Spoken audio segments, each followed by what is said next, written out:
Good morning दोस्तों, मैं Nadeem Anjum BPSC success point से। आज हम लोग एक नया टॉपिक स्टार्ट करने वाले हैं जिसका नाम है चंपारण सत्याग्रह, जो बीपीएससी मेंस के लिए बहुत ही इम्पोर्टेंट टॉपिक है। तो चलिए शुरू करते हैं। थोड़ा सा फैक्ट देंगे पीटी पर्पज से, उसके बाद हम लोग मेंस के हिसाब से इसको पढ़ेंगे। तो आइए देखते हैं कि थोड़ा सा फैक्ट। 1916 में लखनऊ में कांग्रेस का अधिवेशन हुआ जिसमें गांधी जी ने भाग लिया। यहीं पर चंपारण के एक किसान जिसका नाम राजकुमार शुक्ला था, जिन्होंने गांधी से मिला और गांधी जी से अवगत किया कि आप चंपारण आइए और यहाँ की किसानों की समस्या को देखिए। फिर महात्मा गांधी को महात्मा की उपाधि चंपारण सत्याग्रह में रविन्द्रनाथ टैगोर के द्वारा दिया गया। तो आइए इसको हम लोग अब डिस्क्रिप्टिव में पढ़ेंगे मेंस के पर्पज से। पहले इंट्रोडक्शन देंगे, फिर समस्या, फिर सत्याग्रह, फिर आखिरकार परिणाम के बारे में पढ़ेंगे हम लोग। तो चंपारण जो था एक उत्तरी बिहार में जो तिरहुत मंडल था, प्रमंडल, वहाँ एक ऐसा स्थान था जहाँ पर बहुत दिनों से किसानों में असंतोष फैला हुआ था। यूरोपीय बागान जो थे मालिकों ने 19वीं सदी के प्रारंभ में यहाँ पर नील के बागान और फैक्ट्रियाँ स्थापित कर लिया था। चंपारण का अधिकांश क्षेत्र बेतिया, रामनगर और मधुबन के जमींदार के थे। भूस्वामी खुद जागीर की देखरेख ना करके ठेके पर देते थे और ठेकेदारों ने सबसे शक्तिशाली वर्ग यूरोपीय बागान ठेकेदारों का था। यहाँ पर असंतोष का मुख्य कारण यह था कि किसानों को भूमि पर अस्थायी अधिकार नहीं था। वे बागान मालिकों से जमीन पट्टे पर लेते थे और उन्हें इस शर्त पर ज़मीन दी जाती थी कि वो एक निश्चित भूभाग पर नील की खेती करे। जिस व्यवस्था के अंदर नील की खेती की जाती थी वह 3 कठिया पद्धति कहलाती थी। इसमें किसान को अपने भूमि का 3/20 भाग पर नील की खेती करना अनिवार्य होता था।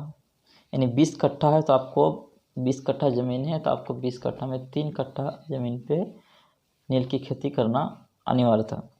तो बागान मालिक को किसानों को एक निश्चित धनराशि नील उत्पादन करने पर बाध्य करता था और यह धनराशि भी बहुत कम होती थी। इसी समय जर्मनी के वैज्ञानिकों ने रासायनिक नील का उत्पादन शुरू कर दिया, जिससे भारतीय नील की मांग जो है वो कम हो गई।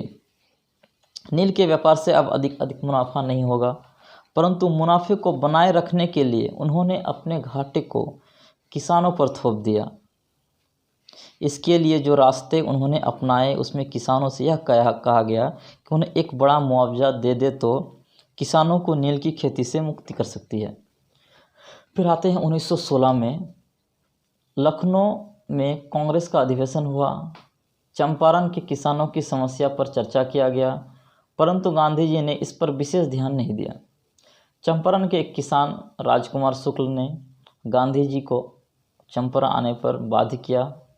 जब गांधी जी मोतिहारी पहुंचे तब उनकी उपस्थिति को अंग्रेज़ों ने शांति का खतरा समझा। उन्हें चंपारण छोड़ने के लिए कहा गया, परंतु गांधी जी चंपारण नहीं छोड़े।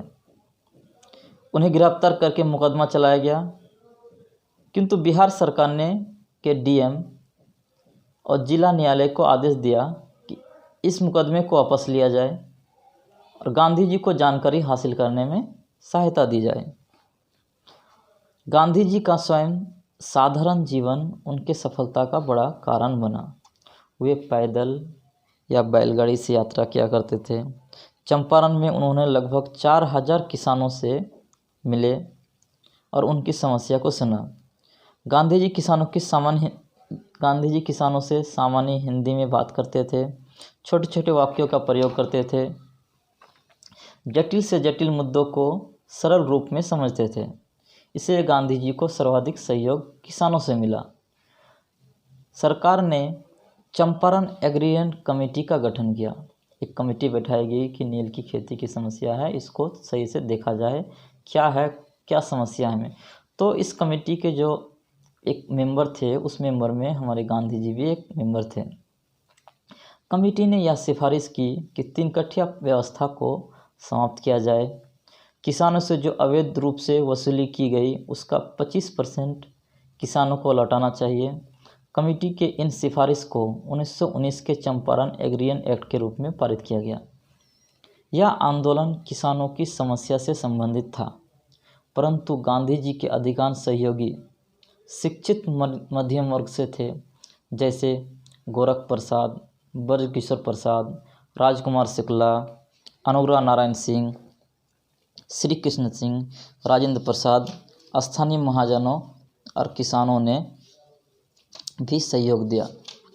तो हम लोग देखें किस तरह गांधी जी ने 1915 में दक्षिण अफ्रीका से लौटे और उन्होंने ये भारत में उसका ये पहला सत्याग्रह था और उसने जीत हासिल की। Thank you.